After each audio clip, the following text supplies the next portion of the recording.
At my son's wedding, his in-laws mocked me in front of 650 guests, pointing and saying, "Look at that trash, that's his mother." They didn't know I was a billionaire. My name is Linda Hall.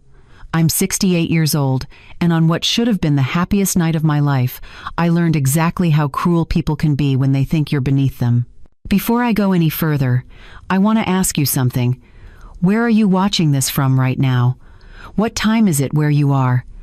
I'd love to know I'm not alone in sharing this story. If you're listening, please take a moment to like this video, share it with someone who needs to hear it, and subscribe so you don't miss what happens next. Because what I'm about to tell you changed my life forever. Now, let me take you back to that June evening in Scottsdale, Arizona. The Fairmont Ballroom was glowing like something out of a dream. Gold drapes hung from 20-foot ceilings. White roses the size of dinner plates sat in crystal vases on every table. Imported orchids lined the walkways, their petals so perfect they almost didn't look real. The entire venue smelled like expensive perfume and fresh flowers. This wasn't just a wedding. It was a statement, a display of wealth so grand that even the air felt heavier, like every breath cost money. 650 guests filled the space. Billionaires, lawmakers, socialites who lived for moments like this, where they could be photographed in their designer gowns and talk about who was wearing what and who was sitting where. And me? I was sitting at table 36. Let me explain what table 36 means at a wedding like this. It's the table near the exit door, the table where they put people they don't really want but feel obligated to invite. The table so far from the family section that you might as well be in a different building. While the bride's family sat front and center, bathed in camera flashes and champagne toasts, I sat in the back corner, practically hidden behind a decorative column. I wore a simple dress, nothing fancy. I bought it at a department store 2 years ago, and I'd worn it to 3 other events since then. My shoes were old flats that I'd repaired twice because the soles kept coming loose. My purse had a frayed strap that I'd sewn back together with thread that didn't quite match. I didn't look like I belonged there. And people noticed. The moment I walked in, I felt the stares. Women in silk gowns glanced at me, then whispered to each other. Men in tailored suits looked me up and down like they were trying to figure out who I was and why I was there. I told myself it didn't matter. I told myself I was there for my son, Andrew, that his happiness was all that mattered, that the seat number and the whispers and the looks meant nothing as long as he was smiling.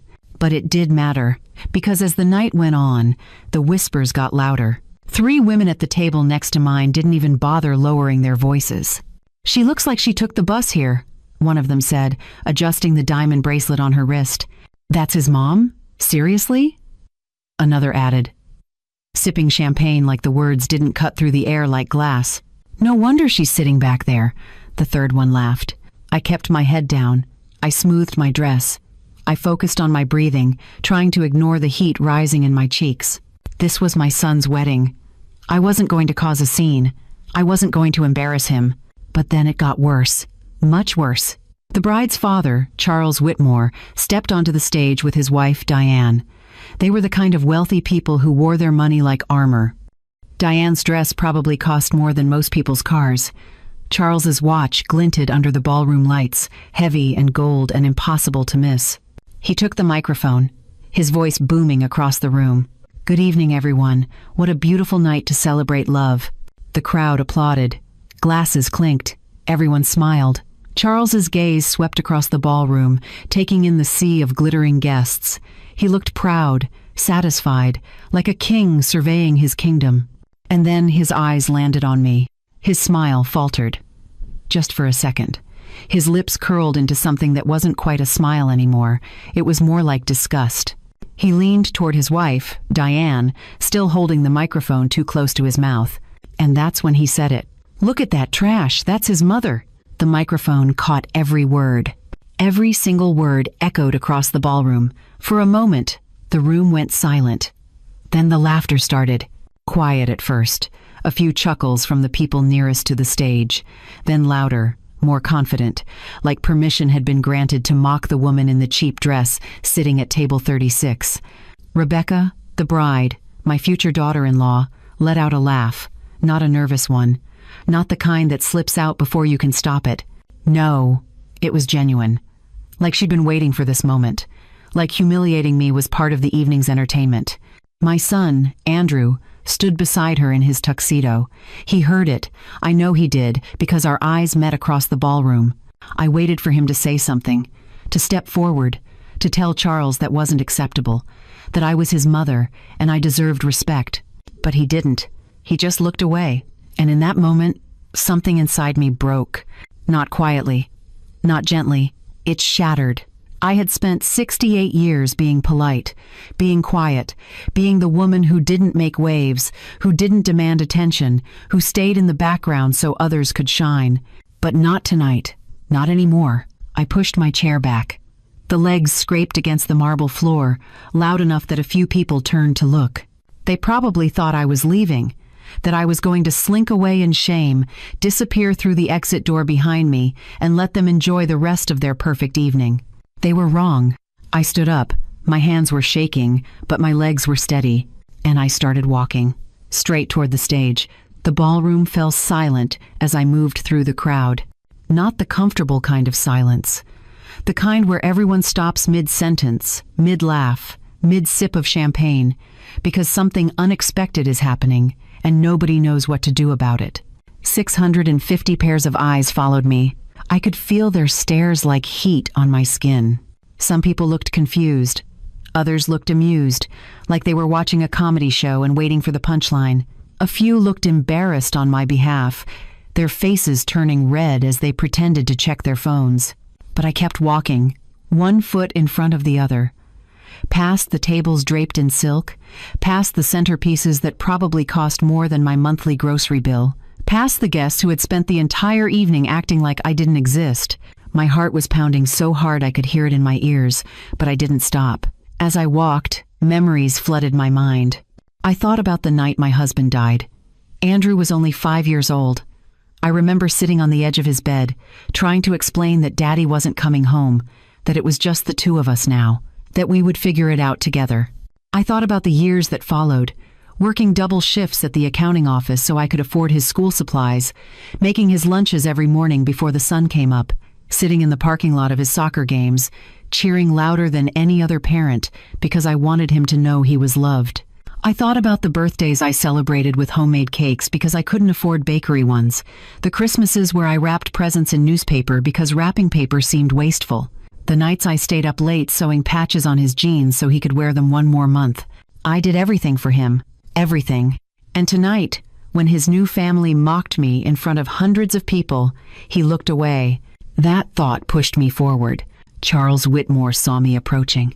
His expression shifted from smug satisfaction to confusion, then to alarm.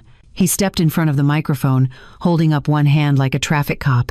"Ma'am, this is family time," he said sharply, his voice carrying across the room. "Perhaps you could return to your seat." I stopped a few feet away from him. Our eyes met. "That's exactly why I'm here," I said quietly. His wife Diane moved beside him, her diamond necklace catching the light. She looked at me the way you might look at someone who wandered into the wrong event. "I think there's been a misunderstanding," she said, her voice dripping with false sweetness.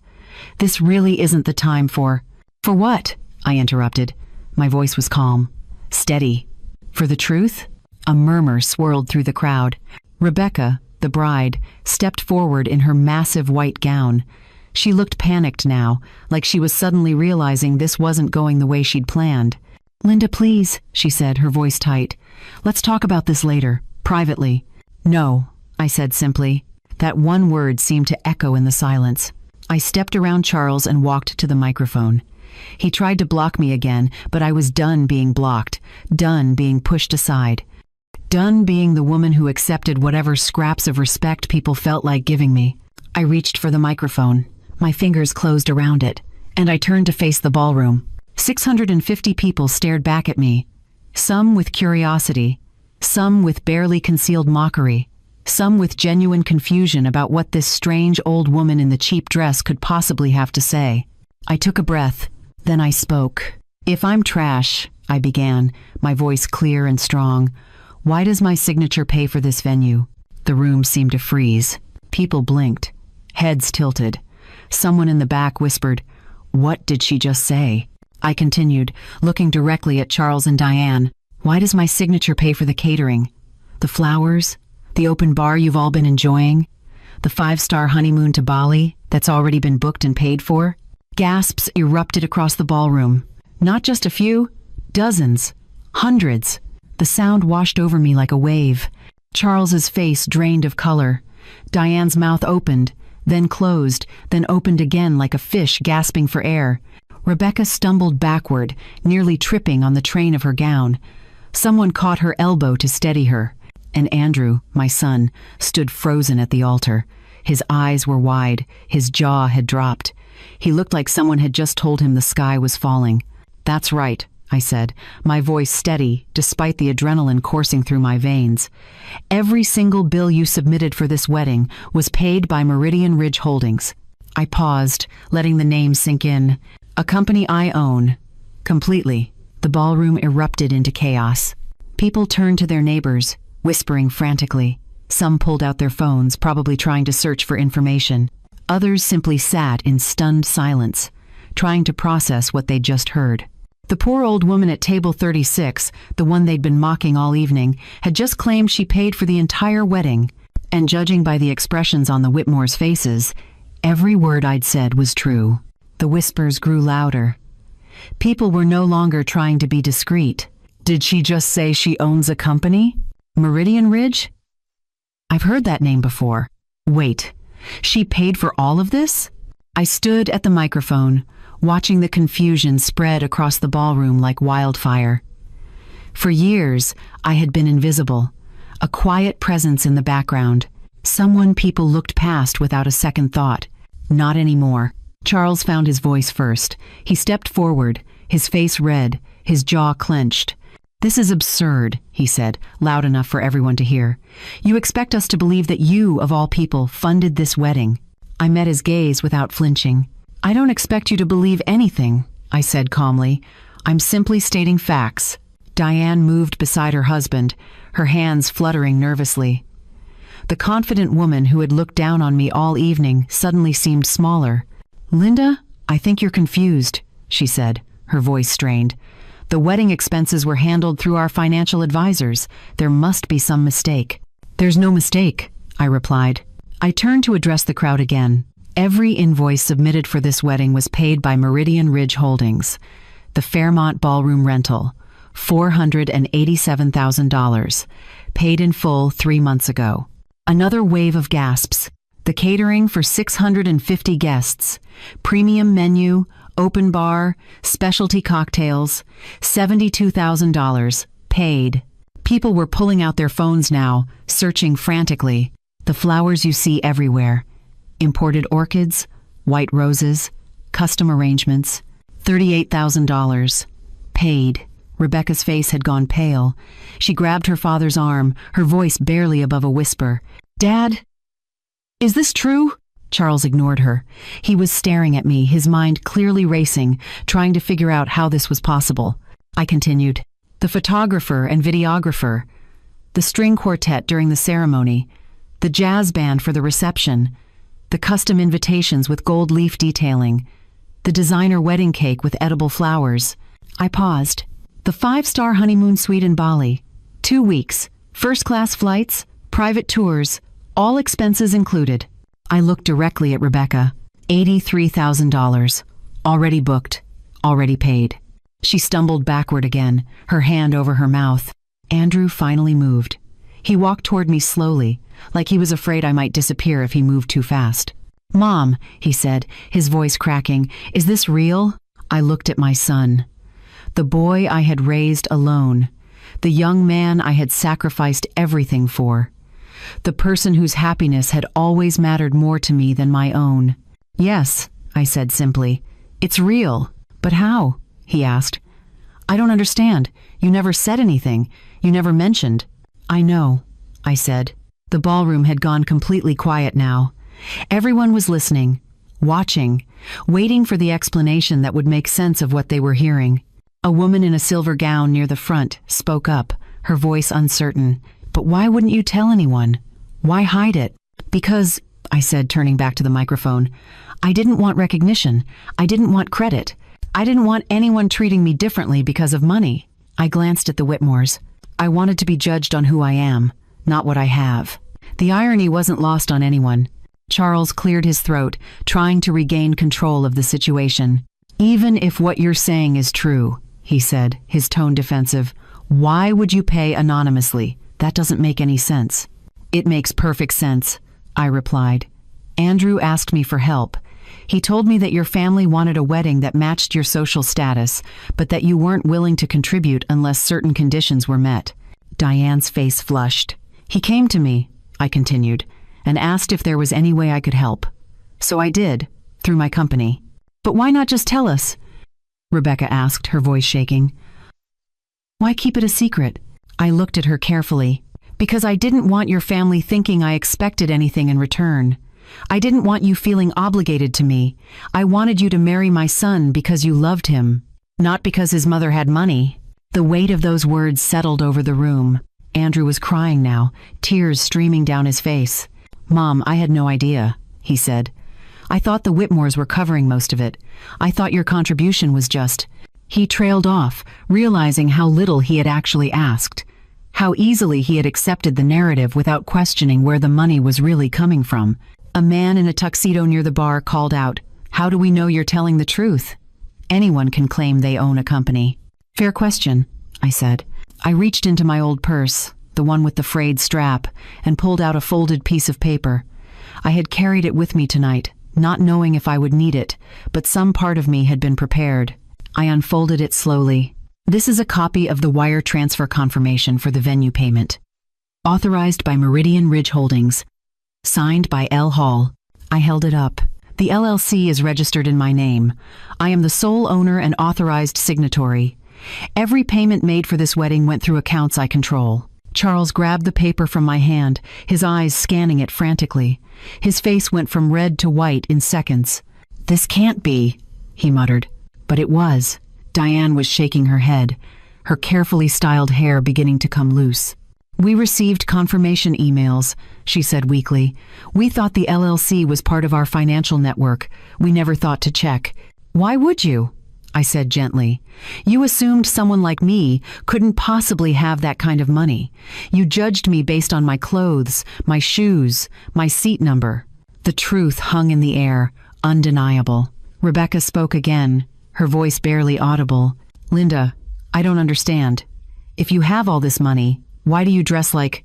She stopped herself, but the damage was done. Like what? I asked. Like someone who doesn't care about impressing people? Like someone who values comfort over status? I looked around the ballroom. Wealth doesn't define me. It never has. I built my company quietly. I invested carefully. I lived simply, not because I had to, but because I chose to. My voice grew stronger. But tonight, you all made a choice too. You chose to mock me, to laugh at me, to treat me like I was less than human because I didn't look the part you expected. Charles tried one more time to salvage the moment. This is all very dramatic, he said, forcing a smile. But surely we can discuss this privately, after the reception. No, I said. That word again. Simple, final. We're discussing it now. In front of everyone who laughed, everyone who whispered, everyone who thought they were better than me. I turned to my son one last time. Andrew, I paid for this wedding because I love you, because I wanted you to have the day you dreamed of, but I will never again stay silent while people treat me with disrespect. He nodded, unable to speak, and then I delivered the truth they had all been avoiding. My company is worth over $3 billion. I own commercial properties across Arizona. I hold significant shares in medical and technology companies. I have more money than most people in this room will ever see. The silence was deafening. But money doesn't buy class, and tonight you proved that better than I ever could. I could see the questions forming in their eyes. The same question that always comes when people discover the truth about someone they thought they knew. How? How did a woman in discount store clothing build $1 billion empire? How did someone so ordinary become so extraordinary? Let me take you back. Back to the beginning. Back to when I was just a girl growing up in Tempe, Arizona, long before any of this existed. I was born in 1957. My father worked construction. My mother cleaned houses for wealthy families in Paradise Valley. We didn't have much, but what we had was honest. earned through sweat and discipline, and the kind of work that leaves calluses on your hands. My parents taught me two things that shaped everything that came after. First, money isn't evil. Poverty is. Poverty traps you, limits you, tells you what you can and cannot dream. Second, the people who have money aren't always the ones who deserve it, and the people who deserve it aren't always the ones who have it. Those lessons stayed with me. I met my husband, David, when I was 23. He was an engineer for a small tech company in Phoenix, smart, kind, and completely uninterested in showing off. We got married in a courthouse with 2 witnesses. No fancy venue, no imported flowers, just love and a promise to build something together. We had Andrew 3 years later. David was a wonderful father, the kind who came home from work and immediately got down on the floor to play with his son, who read bedtime stories in funny voices, who made pancakes shaped like dinosaurs on Saturday mornings. He died when Andrew was 5. A car accident, quick, senseless, the kind of tragedy that doesn't come with warnings or second chances. One moment, I had a partner, a future, a plan. The next moment, I had a kindergartner who kept asking when Daddy was coming home and a bank account that wouldn't last 6 months. I was 29 years old, a widow with a young son, and absolutely no idea how I was going to survive. But I did. I took a job at a small accounting firm in Tempe. Nothing glamorous. I processed invoices, managed spreadsheets, helped small business owners file their taxes. The pay was modest, but it was steady. Every morning, I dropped Andrew at school, worked 8 hours, picked him up, made dinner, helped with homework, and tucked him into bed. Then I stayed up late, teaching myself about investments, reading books about real estate, studying the market trends that most people ignored. I didn't have the luxury of taking risks, but I also didn't have the luxury of staying safe. So I found a middle ground. I saved every dollar I could. I cut coupons. I bought clothes at thrift stores. I repaired things instead of replacing them, and slowly, painfully, I built a small cushion of savings. By the time Andrew was 10, I had saved $20,000. It doesn't sound like much, and compared to the wealth I would eventually build, it wasn't. But at the time, it felt like a fortune. I had a choice to make. I could keep that money in a savings account, earning almost nothing, watching inflation slowly eat away at its value. Or I could invest it. The Phoenix area was changing in the early 2000s. The suburbs were expanding. Strip malls were popping up everywhere. And in the aftermath of the dot-com crash, commercial real estate prices had dropped significantly. Most people were scared. They saw risk. I saw opportunity. I used my savings to make a down payment on a small, distressed commercial building in Tempe. It was nothing special, just a run-down space that had been foreclosed on, sitting empty for months. I cleaned it myself, painted it myself, fixed the plumbing with help from a neighbor who owed me a favor. Then I rented it to a local business for a modest monthly rate. That rental income became my second stream of revenue, and that's when I created Meridian Ridge Holdings. It started as nothing more than a limited liability company registered with the state, a P.O. box, a business license, a way to separate my personal finances from my investments. Nobody paid attention to it. Nobody cared. But over the next 15 years, I poured every spare dollar into that company. When the housing market crashed in 2008, everyone panicked. They sold properties at massive losses, desperate to get out before things got worse. I bought foreclosed strip malls. I bought medical office buildings that banks were practically giving away. I bought industrial land on the outskirts of Scottsdale that everyone said would never develop. I wasn't reckless. I did my research. I studied tenant demographics, traffic patterns, zoning laws. I made careful, calculated decisions based on data, not emotion. And slowly, property by property, investment by investment, Meridian Ridge grew. I never told Andrew, not because I didn't trust him, but because I wanted him to grow up normal. I wanted him to understand the value of hard work, to appreciate what he had, to develop character instead of entitlement. I watched too many wealthy families raise children who became spoiled, lazy, incapable of functioning without money cushioning their every mistake. I refused to do that to my son. So I kept living simply. I kept driving the same old car. I kept shopping at discount stores. I kept repairing my shoes instead of buying new ones. On paper, I was worth millions by the time Andrew graduated high school. But to him, to our neighbors, to everyone around us, I was just Linda, the single mom who worked in accounting. The woman who clipped coupons and packed lunches and showed up to every parent-teacher conference. Nobody suspected the truth, and that's exactly how I wanted it. By the time Andrew went to college, Meridian Ridge had expanded beyond real estate. I had invested early in a medical device company that later went public, multiplying my investment by 12. I had purchased shares in several tech startups during their early funding rounds. Some failed. That's the nature of investing. But the ones that succeeded more than made up for the losses. I reinvested every profit, every dividend, every capital gain. The company kept growing. By 2015, I was worth over $1 billion. By 2020, it was close to $3 billion. And through it all, I maintained the same routine, the same lifestyle, the same quiet presence that allowed me to move through the world without drawing attention. I attended Andrew's college graduation in a dress I'd owned for 5 years.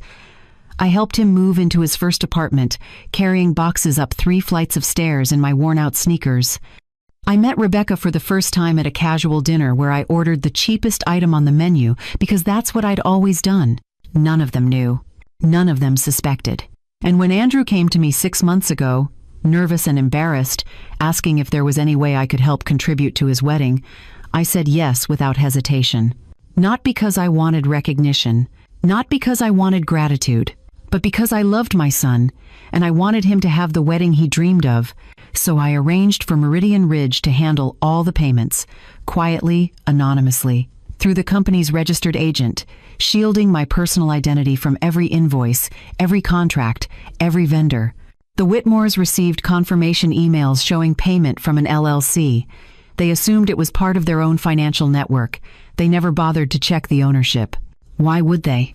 A woman like me couldn't possibly have that kind of money. I was just the groom's mother, the quiet one in the background, the one who didn't matter. Until tonight. Tonight, when they called me trash in front of 650 people. Tonight, when my own son looked away instead of defending me.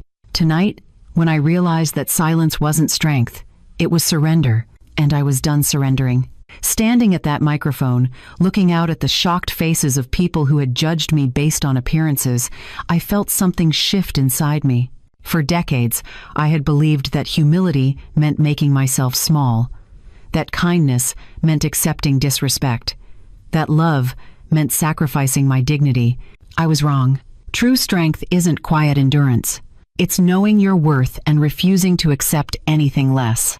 The ballroom was still silent, everyone processing what I had just shared.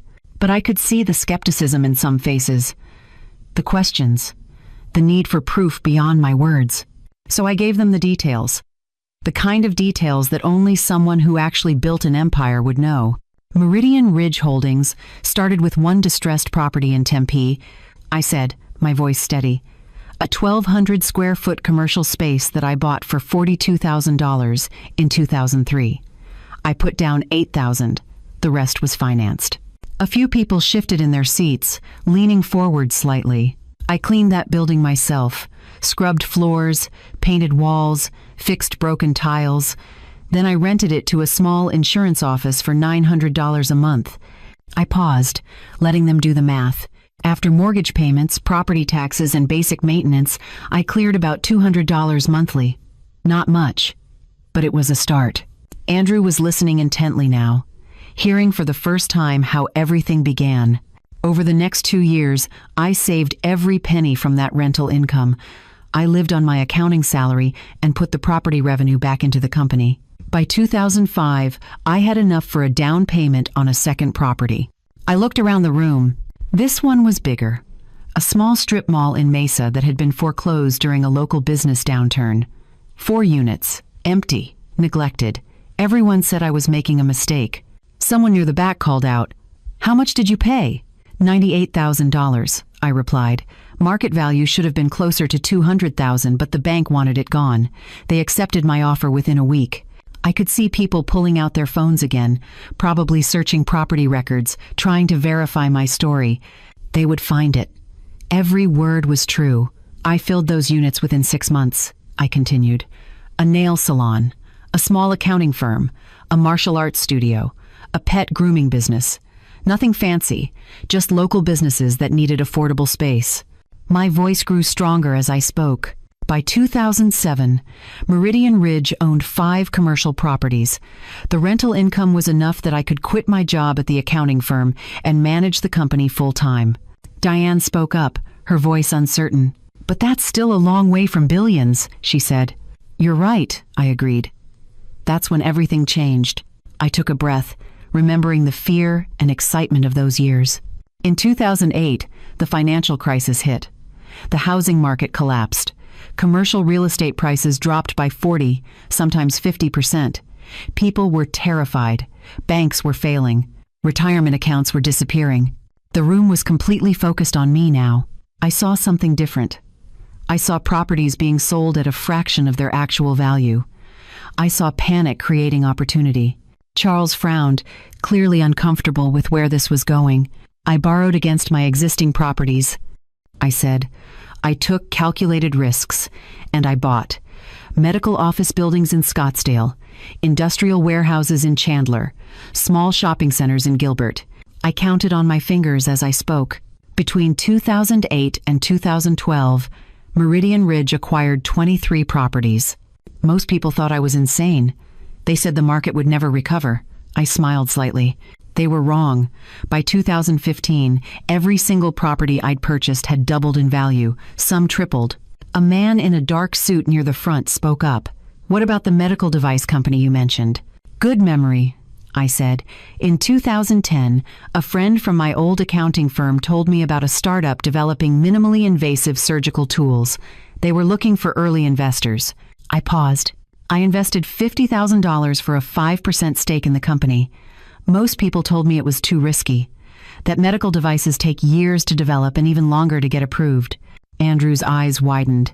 He was beginning to understand the scale of what I'd built. "The company went public in 2016, I said. "My initial investment was worth $6 million. Gasps echoed through the ballroom again. I sold half my shares and reinvested the profits into other opportunities. Tech startups, healthcare companies, green energy projects. I looked directly at Charles. By 2018, Meridian Ridge Holdings was managing a portfolio worth over $1 billion. Real estate across Arizona, equity stakes in 12 different companies, strategic investments in emerging markets. His face had gone pale, and I did it all quietly. I continued. Through the LLC structure, my name never appeared on public documents. Every property was held under subsidiary companies. Every investment was processed through the main holding company. Rebecca found her voice. "But why keep it secret? Why not tell Andrew? Why not tell anyone?" I turned to her. "Because the moment people know you have money, everything changes. They treat you differently. They want things from you. They make assumptions about who you are based on numbers in a bank account." My voice softened. I wanted Andrew to build his own character, to work hard because it mattered, not because he was waiting for an inheritance, to choose a partner who loved him for who he is, not what his family has. The weight of those words settled over the room. "I also kept it private for legal protection," I added. "The LLC structure shields my personal assets. It provides privacy. It allows me to make business decisions without public scrutiny." A woman in a blue dress spoke up. "So when the wedding invoices were paid by Meridian Ridge, the vendors just assumed it was a legitimate company?" "Exactly," I said. "The company has excellent credit, a strong payment history, professional business accounts.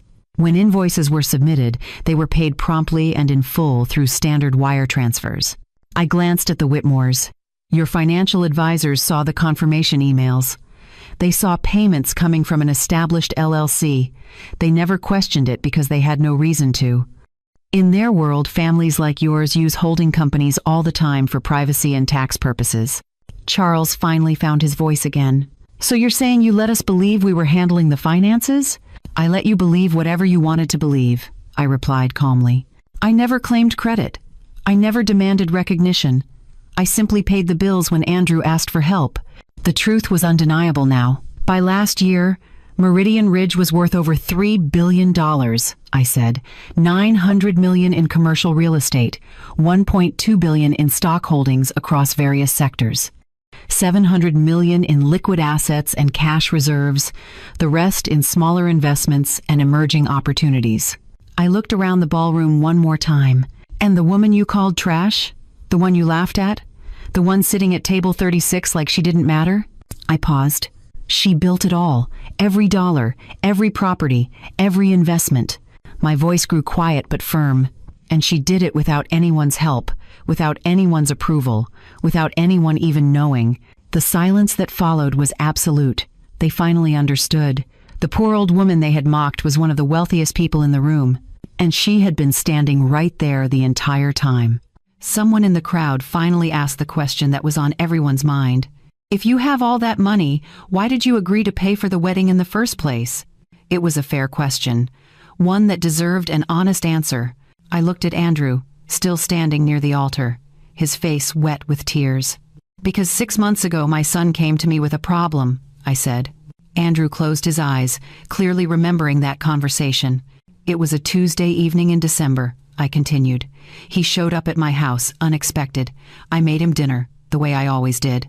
Spaghetti with homemade sauce, garlic bread, nothing fancy. I could see the memory playing across his face. We ate in silence for a while. Then he told me he wanted to get married. My voice softened. I was happy for him. Truly. I asked about the plans, the venue, the date, all the details a mother wants to know. I paused. That's when he told me about the Whitmore's conditions. Diane shifted uncomfortably. Charles stared at the floor. Rebecca's family had very specific expectations, I said. They wanted a wedding that reflected their social status, a venue that would impress their friends, catering that would be talked about for years, a guest list that included everyone who mattered in their circle. The crowd listened intently. But they weren't willing to contribute financially unless Andrew and Rebecca agreed to certain terms. They wanted control over the guest list, the seating arrangements, the entire event. I looked at Charles directly. They wanted a wedding that showcased the Whitmore name, but they expected Andrew to pay for the privilege of joining their family. A murmur spread through the ballroom. My son came to me that night, embarrassed and stressed, I continued. He said he loved Rebecca, that he wanted to marry her, but he couldn't afford the kind of wedding her family demanded, and he didn't want to start his marriage drowning in debt. Andrew's shoulders shook slightly. He asked if there was any way I could help, maybe contribute a few $1,000s, enough to ease the pressure. I smiled sadly. He had no idea what I could actually afford, and I realized in that moment that I had two choices. The ballroom was silent again. I could tell him the truth. Reveal everything, show him the bank statements and property portfolios and investment accounts. Let him know that money was no object. I shook my head. Or I could help him quietly, the way I'd always done, while protecting the lesson I'd spent his entire life teaching. My voice grew firmer. I chose the second option. I told him I would take care of everything, that he didn't need to worry about the costs. I looked at the crowd, but I didn't tell him how. I didn't explain where the money would come from. I simply said I would handle it through a business arrangement. Rebecca spoke up, her voice small. But why hide it? Why not just pay for everything openly? Because the moment people know you have money, expectations change, I replied. If your family knew I was funding the wedding, they would have treated me differently. They would have asked for more, demanded changes, felt entitled to make decisions about how my money was spent. I gestured around the ballroom. This wedding cost $487,000. If your parents knew I was paying that bill, do you think they would have let me sit at table 36? Do you think they would have made jokes about my clothes? The answer was obvious. I also didn't want you marrying Andrew because of his mother's wealth, I said to Rebecca. I wanted to know that you loved him for who he is, that your commitment was genuine. My voice grew quieter. Money complicates everything. It changes relationships, creates resentment, builds expectations that can never be met. I turned back to the crowd. So I arranged for all payments to go through Meridian Ridge, The company's registered agent processed every invoice. Every contract listed the LLC as the responsible party. Every wire transfer came from business accounts. A man near the side called out, "But didn't the vendors question it? Didn't anyone ask who owned the company?" "Why would they?" I replied. "Meridian Ridge has been operating for over 20 years. It has excellent credit, a proven payment history, professional business accounts with major banks. When the Fairmont received payment confirmation, they saw a legitimate company fulfilling its obligations." I smiled slightly. The initials on the authorized signatory line were L. Hall. Nobody connected those initials to the mother of the groom sitting in the back of the ballroom. Charles finally spoke, his voice strained. "But surely there was some way to trace it back to you." "Of course," I said, "if anyone had bothered to look. The LLC is registered with the Arizona Corporation Commission. The ownership documents are public record. Anyone with internet access could have searched the company name and found my name listed as the owner." I paused for effect. But nobody looked, because nobody thought the woman in the cheap dress could possibly be worth investigating. The truth of that statement hung in the air. "There's something else you should know," I continued. "When I agreed to fund this wedding, I made sure the contracts included specific clauses." Rebecca's eyes widened. "What kind of clauses?" "Cancellation clauses," I said calmly, "written in my favor." The room seemed to hold its breath. As the authorized signatory for Meridian Ridge, I retained the right to cancel or retract any payment up to 30 days after the event date, with no penalty, no legal liability. Charles went pale. "You're saying you can take back every payment?" "Not can," I corrected. "Could, at any time." Diane's voice came out as a whisper. "Why would you include clauses like that?" "Protection," I said simply. "I've built my wealth by being careful, by planning for every possibility, by never entering a contract without understanding exactly what I'm agreeing to." I looked at Andrew. "I paid for this wedding because I love my son, because I wanted him to have a beautiful day, because a mother's love doesn't come with conditions or limits." My voice cracked slightly. "But I never expected to be mocked, to be called trash, to be treated like I didn't belong at my own son's wedding." Tears were streaming down Andrew's face now. "I never imagined that the family my son was joining would look at me with such contempt," I continued, "that they would laugh at my clothes, whisper about my appearance, seat me in the back like I was an embarrassment." I looked around the ballroom one final time. "I funded this wedding anonymously because I believed it was the right thing to do, because I wanted my son to be happy, because I thought that love and family mattered more than status or appearances."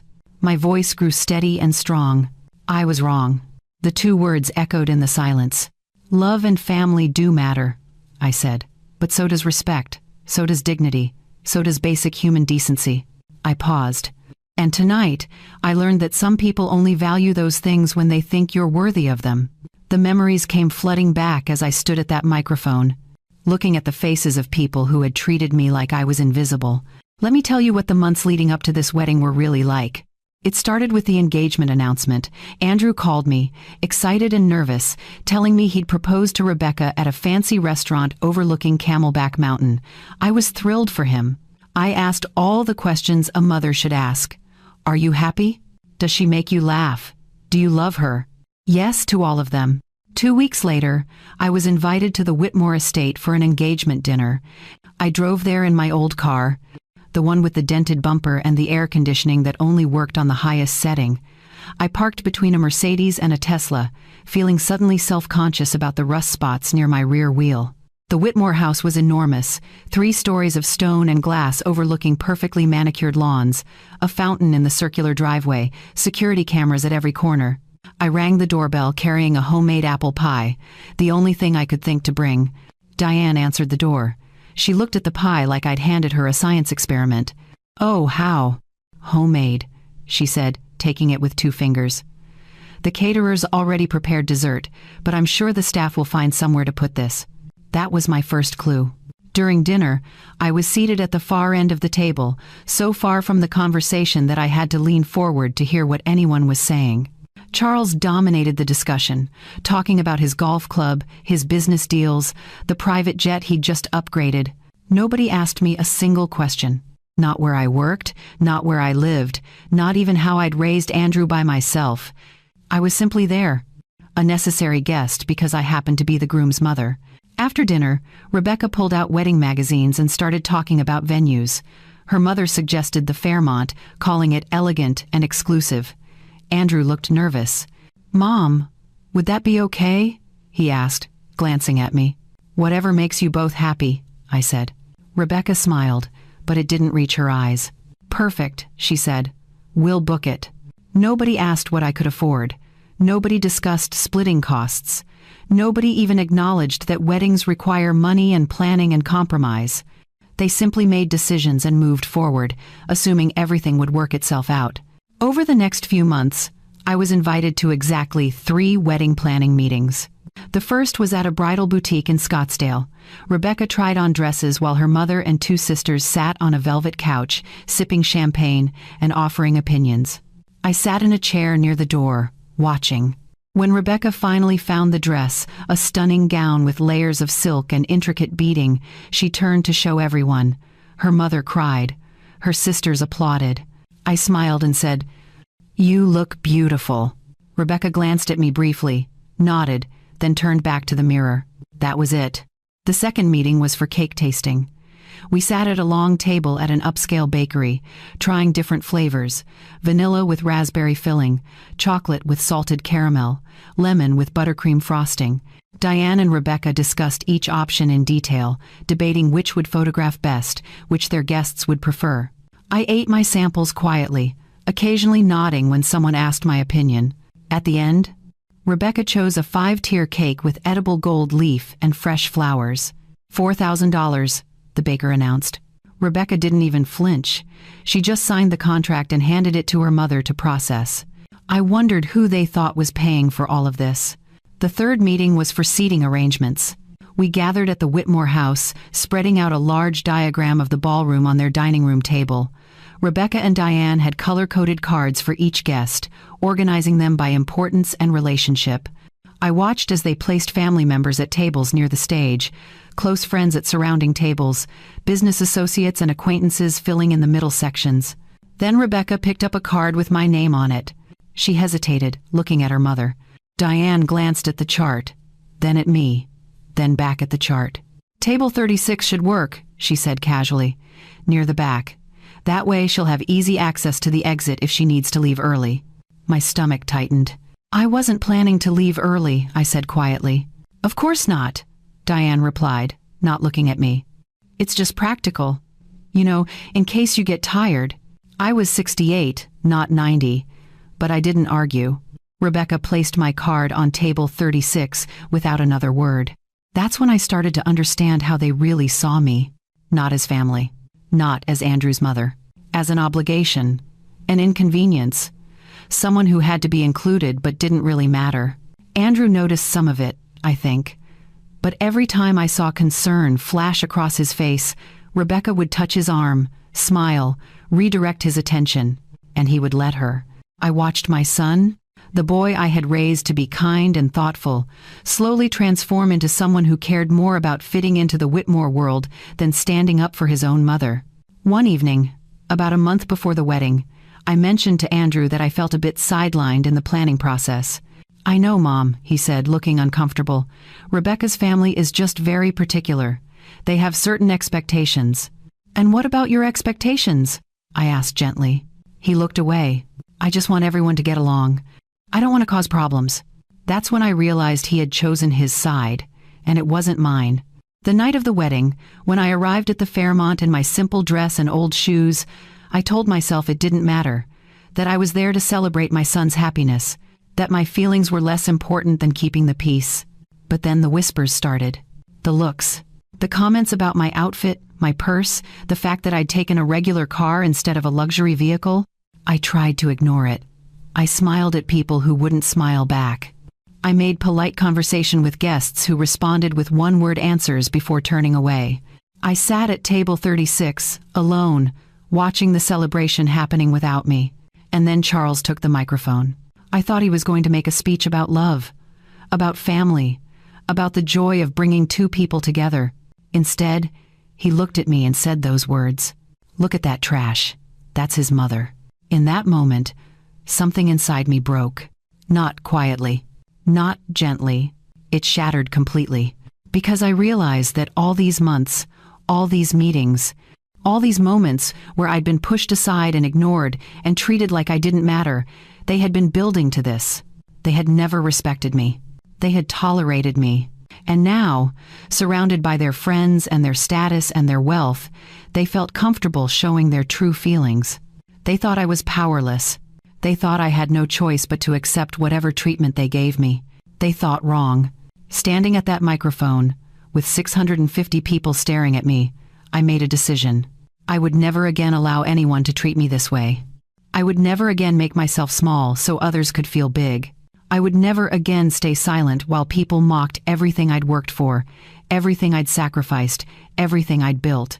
I had spent my entire life being humble, being quiet, being the person who didn't make waves.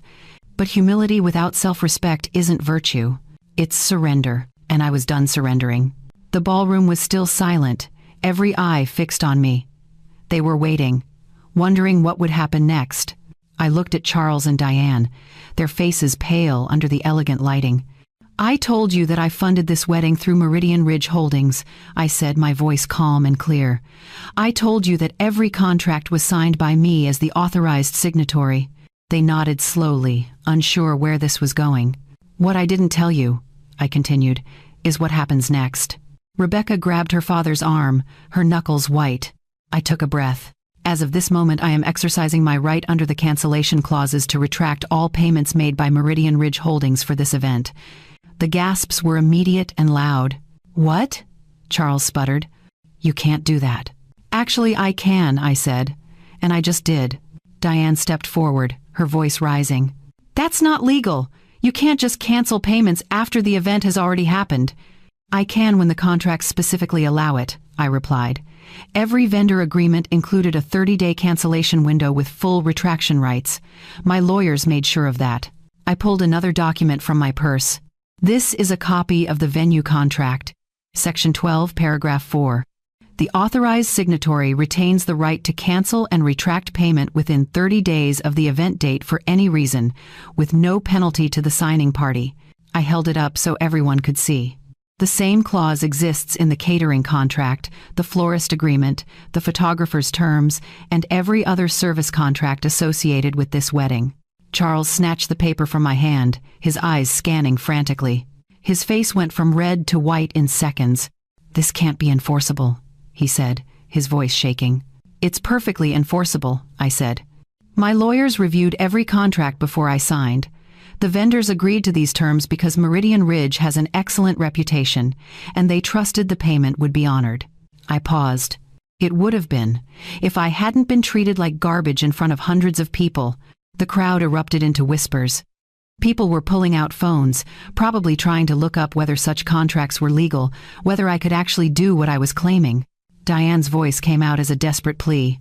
"Linda, please, think about what you're doing. This is Andrew's wedding. Your son's special day." "I am thinking about Andrew," I said, looking at my son. "I'm thinking about the man I raised, the man who stood there and said nothing while his mother was publicly humiliated." Andrew flinched. "I'm thinking about the lesson he needs to learn," I continued. "That silence in the face of cruelty is the same as participation." Rebecca's voice cracked as she spoke. "But the vendors, they've already provided their services. How is that fair to them?" "The vendors will be fine," I said calmly. "The contracts stipulate that in the event of cancellation, responsibility for payment reverts to the party who originally requested the services." I looked at Charles. "That would be you." His jaw dropped.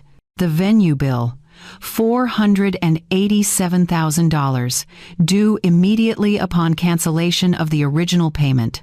Diane made a sound like she'd been struck. "The catering, $72,000. The flowers, $38,000. The photography and videography, $22,000. The cake, $4,000. I continued listing every expense, every service, every detail that had gone into creating this elaborate event. The honeymoon package in Bali, $83,000, already booked, already confirmed. If you want to keep that reservation, you'll need to pay for it within 48 hours. Rebecca started crying, her carefully applied makeup running down her face. "You're destroying everything," she sobbed. "No," I said firmly. "I'm simply withdrawing my support. There's a difference." Charles tried one more time, his voice taking on a pleading tone that didn't suit him. "Linda, we can work this out. We can apologize. We can make this right." "You had the chance to make it right," I said. "When you saw me sitting at table 36, when you heard the whispers and the mocking comments, when you took that microphone and called me trash." I stepped closer to him. "You made your choice. Now I'm making mine." A man in a dark suit, probably one of the Whitmore's lawyers, pushed through the crowd. "Mrs. Hall, I strongly advise you to reconsider. This could result in significant legal complications." I turned to him calmly. "I have a team of lawyers on retainer. They've already reviewed every aspect of these contracts. Everything I'm doing is legal and binding." The lawyer looked uncomfortable. "Even so, the optics of this are—" "The optics?" I interrupted. "The optics of what? A woman defending herself after being publicly humiliated? A mother who finally had enough of being treated with contempt?" I looked around the ballroom. If anyone here is concerned about optics, perhaps they should consider how it looks to mock a guest at a wedding, to call someone trash because of their clothing, to laugh at a woman who did nothing but try to support her son. The silence that followed was heavy. Then Andrew spoke. His voice was thick with emotion, barely above a whisper at first. "Mom." I turned to look at him. "Mom, I'm so sorry." He walked toward me slowly, tears streaming down his face. "I should have defended you. I should have said something. I should have told them to stop." His voice broke completely. "I was scared. I was worried about causing a scene, about making Rebecca's family angry, about ruining the wedding." He stood in front of me now, looking more like the little boy I'd raised than the man he'd become. "But none of that matters. None of it. Because you're my mother, and you've given me everything, and I let them treat you like you were nothing." The ballroom was completely silent now, everyone watching this moment between mother and son. "I don't deserve your forgiveness," Andrew said. "I know I don't, but I'm asking for it anyway, because I love you, and I'm so sorry." I looked at my son, seeing the genuine remorse in his eyes, the understanding of what he'd allowed to happen. "Andrew," I said softly, "I will always love you. You're my son. Nothing changes that." I paused. "But love and respect are different things. You can love someone and still hold them accountable for their actions." He nodded, understanding. "Tonight you chose to stay silent when I needed you most," I continued. "That hurt more than anything the Whitmores said or did." "I know," he whispered. "But you're here now," I said. "You're speaking up now. And that means something." I reached out and touched his face gently. "We can rebuild what was broken, but it will take time. And it will require you to be the man I raised you to be, not the man who's afraid to stand up for what's right." He grabbed my hand, holding it tightly. "I promise," he said. "I promise I'll do better." I nodded. Then I turned back to the Whitmores, my voice steady and final. "The cancellations have already been processed. You'll receive formal notification from Meridian Ridge's legal team within 24 hours. All outstanding balances are now your responsibility." Charles and Diane stood frozen, the reality of the situation finally sinking in. "This wedding cost nearly $700,000 when you include all the extras," I said. "Consider it an expensive lesson in respect." I looked at the crowd one last time. Respect isn't something you earn through money or status or designer clothes. It's something you give to every human being, regardless of how they look or where they sit or what you think they can offer you. My voice grew stronger. "Tonight, you learned that the woman you mocked, the woman you called trash, had the power to take everything away." I paused. "Remember that the next time you judge someone by their appearance." I turned away from the microphone, away from the Whitmores, away from the 650 guests who now understood exactly who I was. My heels clicked softly against the marble floor as I walked toward the exit. Behind me, the ballroom erupted into chaos, voices overlapping, questions being shouted, the Whitmores trying to explain, to salvage what remained of their dignity. I didn't look back. Andrew caught up to me just as I reached the doors. "Mom, wait, please." I stopped but didn't turn around. "Let me come with you," he said, his voice desperate. "Please, I need to talk to you." I finally looked at him. His tuxedo was rumpled now, his bow tie crooked. His eyes were red and swollen from crying. He looked lost. "Okay," I said quietly. We walked through the hotel lobby together, past guests who stared and whispered, past hotel staff who pretended not to notice the drama unfolding. The warm Scottsdale night air hit us as we stepped outside. It was nearly 11 o'clock, and the temperature had dropped to something comfortable. The sky was clear, stars visible despite the city lights. I walked to a bench near the fountain in the hotel courtyard and sat down. Andrew sat beside me, keeping a small distance between us, like he wasn't sure if he was allowed to be close. For a long moment, neither of us spoke. The fountain bubbled softly. Cars passed on the street beyond the hotel entrance. Somewhere in the distance, music played from another event. Finally, Andrew broke the silence. "I don't know where to start," he said. "Start with the truth," I replied. He took a shaky breath.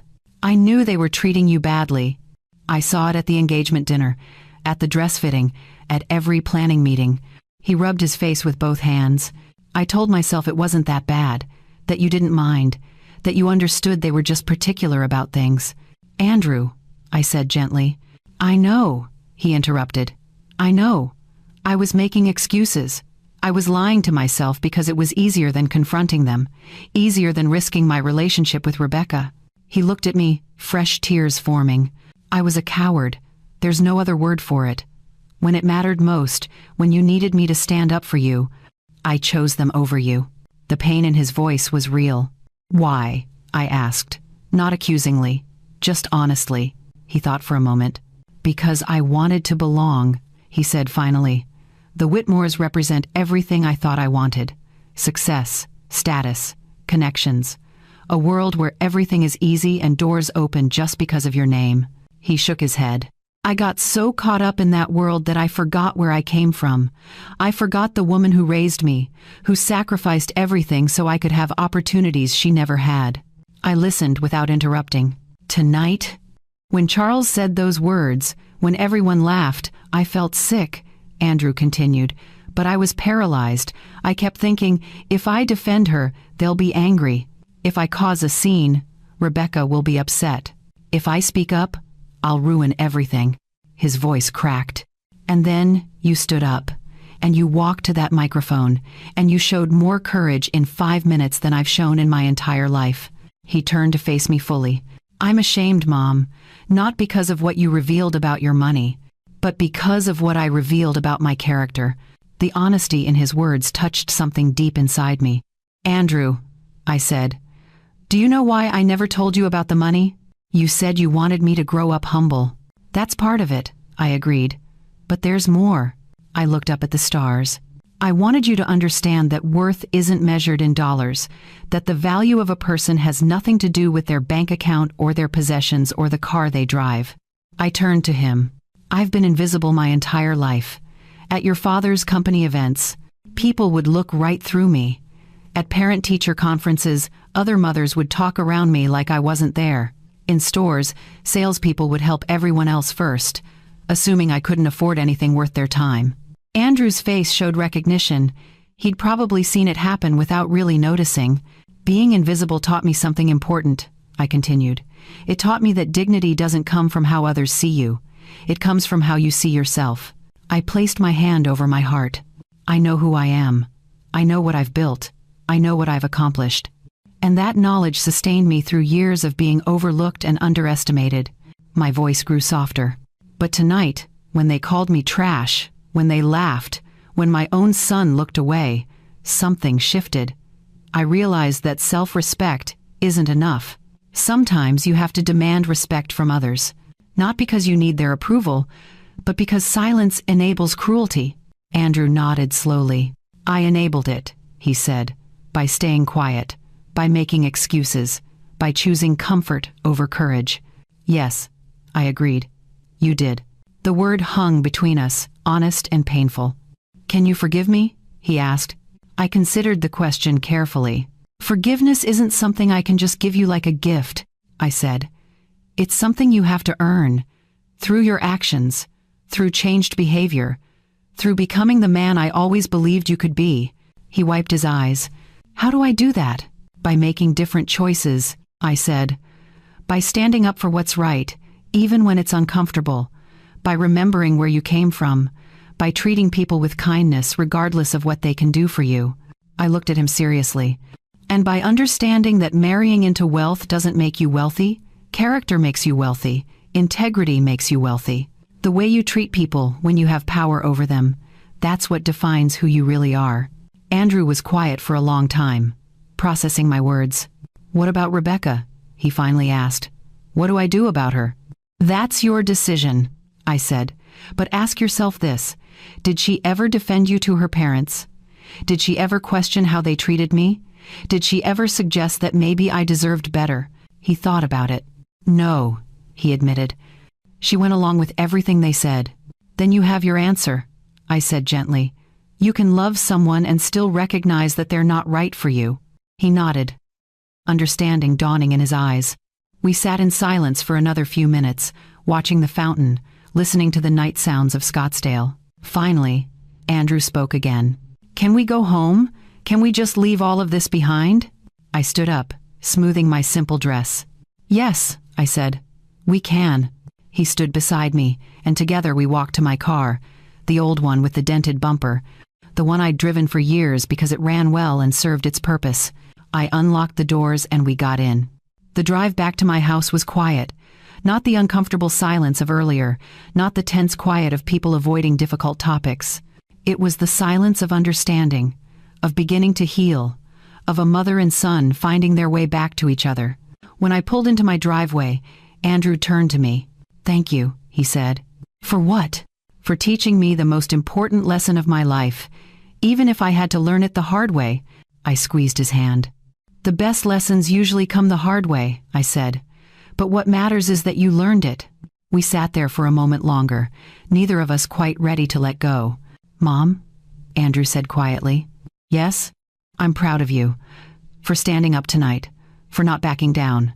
For showing everyone that respect isn't optional. I smiled, genuine warmth spreading through my chest.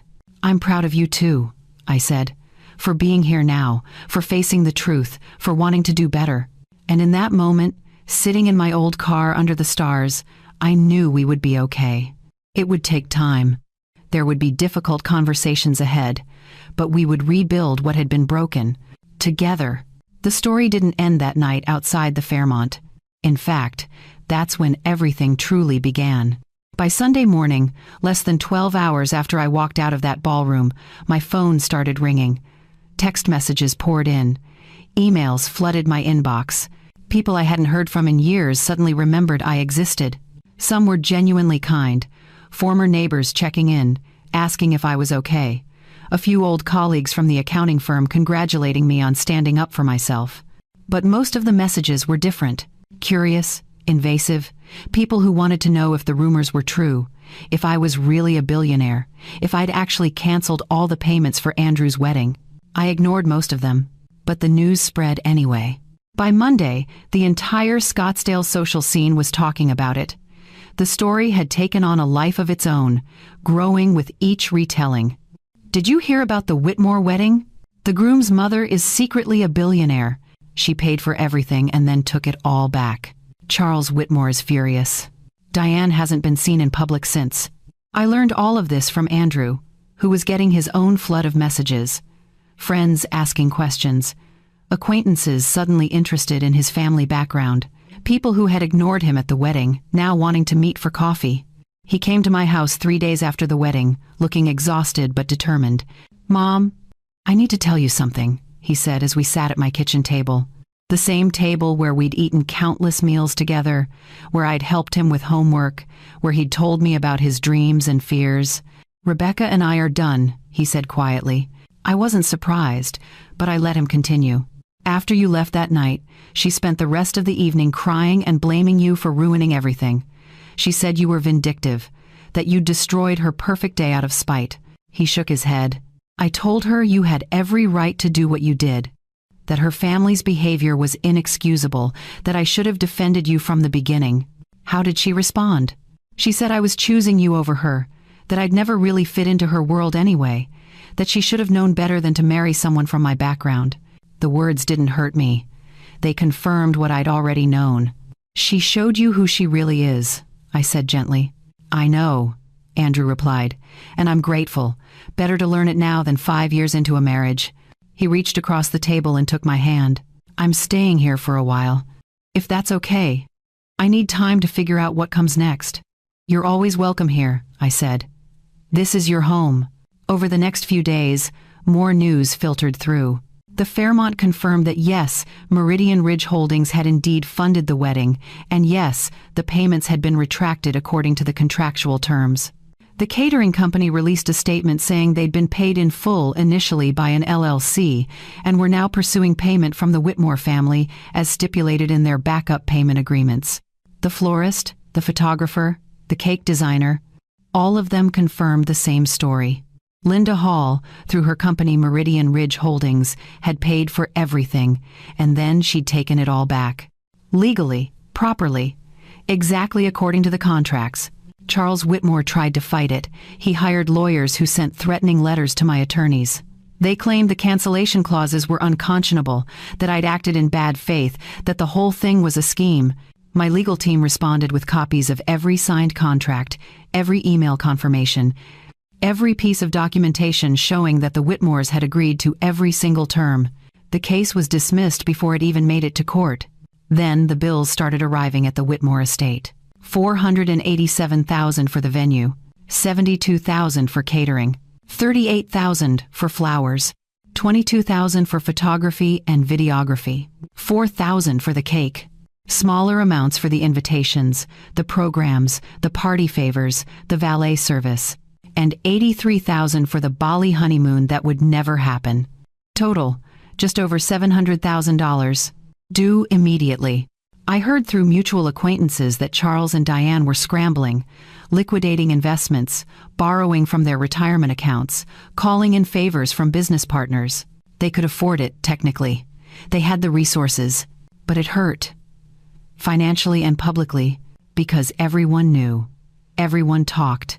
Everyone watched as the family that had built their reputation on wealth and status suddenly struggled to cover a wedding bill they'd assumed someone else was paying.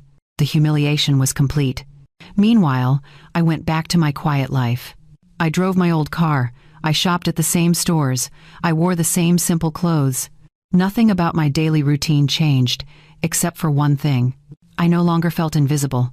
People saw me now. Really saw me. Not because I'd revealed my wealth, but because I'd revealed my strength. At the grocery store, women nodded to me with respect. At the post office, the clerk who'd always rushed me through suddenly took time to chat. At the coffee shop I'd been visiting for years, the barista asked how I was doing, genuinely interested in the answer. It wasn't the money that changed how people treated me. It was the fact that I'd stood up for myself.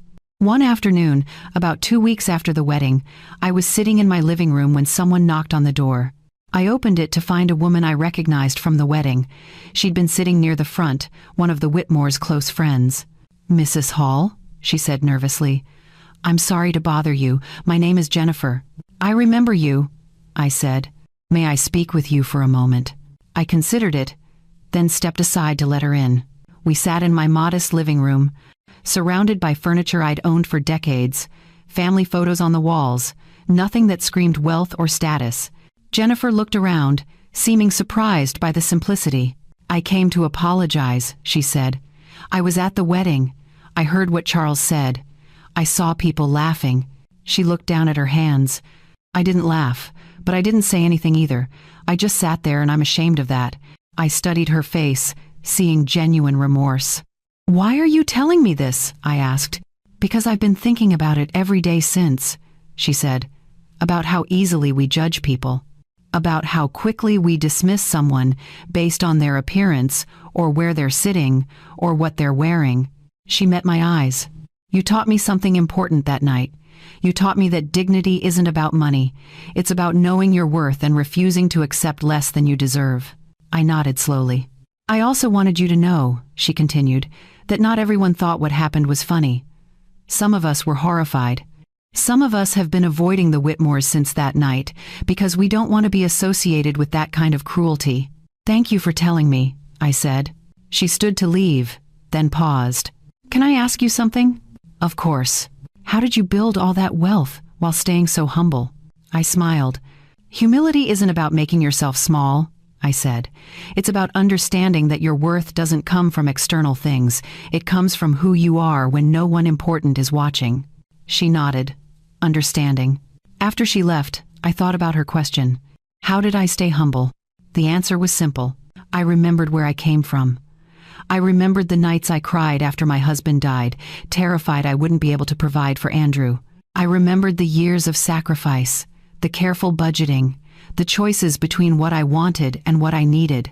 Money didn't change those memories. It didn't erase the struggle. It didn't make me a different person. It just gave me options. And when those options were taken for granted, when my generosity was met with contempt, I exercised the most powerful option of all, the option to walk away. Andrew and I had dinner together that evening. Nothing fancy, just spaghetti and garlic bread, the meal I'd been making for him since he was 5 years old. Mom, he said as we ate, I've been thinking about what I want to do next. Tell me. I want to start over. Away from the Whitmores, away from that world. I want to build something meaningful, something I can be proud of. I smiled. What do you have in mind? I'm not sure yet, he admitted. But I know I want to do it the right way, the way you did, honestly, quietly, without shortcuts or status or connections. That's not an easy path, I warned. I know, he said, but it's the right one. We finished dinner in comfortable silence, and I felt a sense of peace I hadn't experienced in months. My son had learned the lesson I'd been trying to teach his entire life, not through lectures or warnings, but through example. Sometimes the hardest lessons are the most valuable, and sometimes standing up for yourself teaches others how to stand up too. The Whitmores eventually paid their bills. They had no choice. The contracts were ironclad, and my lawyers made sure every dollar was collected. I heard that Charles and Diane became more selective about their social events after that, more cautious about who they mocked, more aware that appearances can be deceiving. Rebecca moved to California shortly after, taking a job with a tech company. I heard she got engaged again a year later, to someone from a family even wealthier than the Whitmores. I wished her well. Genuinely. Because her choices weren't my concern anymore. As for me, I continued building Meridian Ridge Holdings. Quietly, strategically, the way I'd always done. But I also did something new. I started a foundation, one that helps single mothers invest in their futures, that provides financial education and seed money for women who want to build businesses but don't have the resources to start. I called it the David Hall Foundation, after my late husband, because he would have loved seeing his legacy help others. The foundation stays small, intentionally. I don't want publicity or recognition. I just want to give other women the chance I gave myself, the chance to build something real, something lasting, something that belongs to them alone. Looking back on that night at the Fairmont, I don't regret a single moment. Not the humiliation, not the confrontation, not the decision to cancel every payment. Because that night, I learned something crucial. Wealth doesn't excuse cruelty. Status doesn't justify disrespect. And kindness isn't measured by bank accounts. The Whitmores had money, connections, social standing, but they lacked the one thing that truly matters: class. Not the kind you buy, the kind you build, through how you treat people, through how you act when you think no one important is watching, through how you respond when you have power over others. Real class is defending someone who can't defend themselves. Real class is treating everyone with dignity, regardless of what they can do for you. Real class is understanding that a person's worth has nothing to do with their clothes, their car, or where they sit at a wedding. I wore a simple dress that night. I sat at table 36. I carried a purse with a frayed strap. And when they called me trash, when they laughed, when they thought they'd won, I showed them something they'll never forget. I showed them that the woman they mocked was the one who paid for everything. The woman they dismissed was worth more than most of them would ever see. The woman they thought was powerless had all the power. They mocked the wrong woman, because I wasn't trash. I was the billionaire who paid for everything. And in the end, Respect isn't something you can buy. It's something you demand. And that night, standing at that microphone in front of 650 people, I demanded mine. And you know what? Share your thoughts in the comments below. Have you ever been underestimated or judged unfairly? How did you handle it? I'd love to hear your stories. And if this resonated with you, please like this video, share it with someone who needs to hear it, and subscribe for more stories about standing up, speaking out, and never accepting less than you deserve. Because everyone deserves respect, no matter what they're wearing.